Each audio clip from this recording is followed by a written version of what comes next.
കുറേ നാളത്തെ ഇടവേളയ്ക്ക് ശേഷം വീണ്ടും ഞാനിത് ആ ട്രെയിനിൽ കയറാൻ പോകുന്നത്. ഒത്തിരി വർഷമായി ട്രെയിനിലൊക്കെ കയറി യാത്ര ചെയ്തിട്ട് ഇന്ന് പോകുന്നതെന്ന് പറഞ്ഞാൽ കായംകുളം വരെ പോകുന്നു. കായംകുളത്ത് ഹരിപ്പാട് ഒരു വർക്കുണ്ട്, അതിന് വേണ്ടി പോകുന്നു. ഞാൻ മാത്രമല്ല, ദീപിക ഉണ്ട്. ദീപിക കായംകുളത്ത് എത്തും. അവൾക്ക് ഇവരോട് എന്തോ ഓപ്പോടെ എന്തോ ഷൂട്ട് ഉണ്ടായിരുന്നു. അത് കഴിഞ്ഞിട്ട് അവൾ അവിടെ വരാമെന്ന് പറഞ്ഞിട്ടുണ്ട്.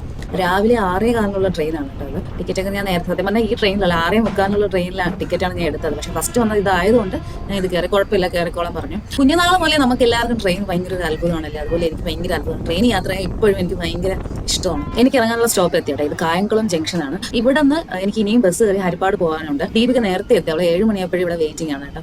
ഈ ട്രെയിൻ സത്യത്തിൽ അരമണിക്കൂറോളം ലേറ്റ് ആണ് കേട്ടോ. ഞാൻ 6:45 ടിക്കറ്റ് എടുത്ത ട്രെയിൻ ഇപ്പോൾ ഇവിടെ എത്തി. രണ്ടും ഏകദേശം ഒരേ ടൈമിനായിരുന്നു എത്തിയത്.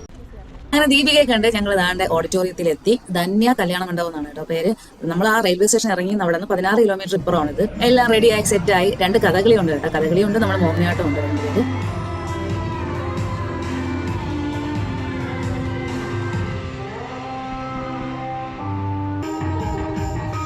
നമ്മുടെ എൻട്രി കഴിഞ്ഞ് ഇനി നേരെ ഫുഡ് അടിയാണ്. നല്ല അടിപൊളി സദ്യ കഴിക്കാൻ വേണ്ടി റെഡിയായി ഇരിക്കുകയാണ്. സദ്യ കഴിക്കാൻ വേണ്ടി ഇരുന്നപ്പോൾ 2 വികൃതി കുട്ടന്മാർ എൻ്റെ അടുത്ത് ഇരുന്ന് കേട്ടോ.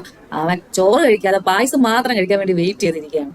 അങ്ങനെ പായസമൊക്കെ കഴിച്ച് കണ്ടോ. ഞാൻ ചോറ് കഴിക്കാൻ വേണ്ടി അവൻ്റെ അടുത്ത് വീഡിയോ എടുക്കുന്നു, പെട്ടെന്ന് കഴിക്കുന്നു പറഞ്ഞു കേട്ടോ.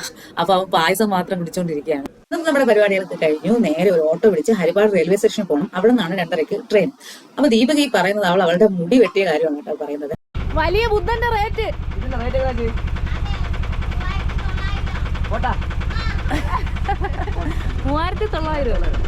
പോകുന്ന വഴിക്ക് മൺചട്ടിയും പ്രതിമകളും ഒക്കെ ഉള്ള ഒരു കട ഉണ്ട് കേട്ടോ. അങ്ങനെ അവിടെ നിർത്തി. വേറെ ഒന്നുമല്ല, ബുദ്ധന്റെ വലിയൊരു പ്രതിമ കണ്ടിട്ടാണ് നിർത്തിയത്. റേറ്റ് കേട്ടപ്പോൾ തന്നെ അപ്പത്തന്നെ വണ്ടി ഓട്ടോ എടുത്ത് പൊക്കോളാന്ന് പറഞ്ഞു.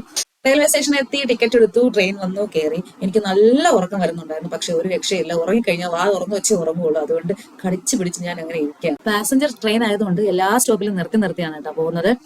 അപ്പോൾ ഇന്നത്തെ വിശേഷങ്ങൾ ഇതാണ്. എല്ലാവർക്കും ഇഷ്ടപ്പെട്ടാൽ ലൈക്ക് ചെയ്യണം, ഷെയർ ചെയ്യണം, കമന്റ് ചെയ്യണം. വീണ്ടും അടുത്ത വീഡിയോയിൽ കാണുന്നവരിക്കും ബൈ.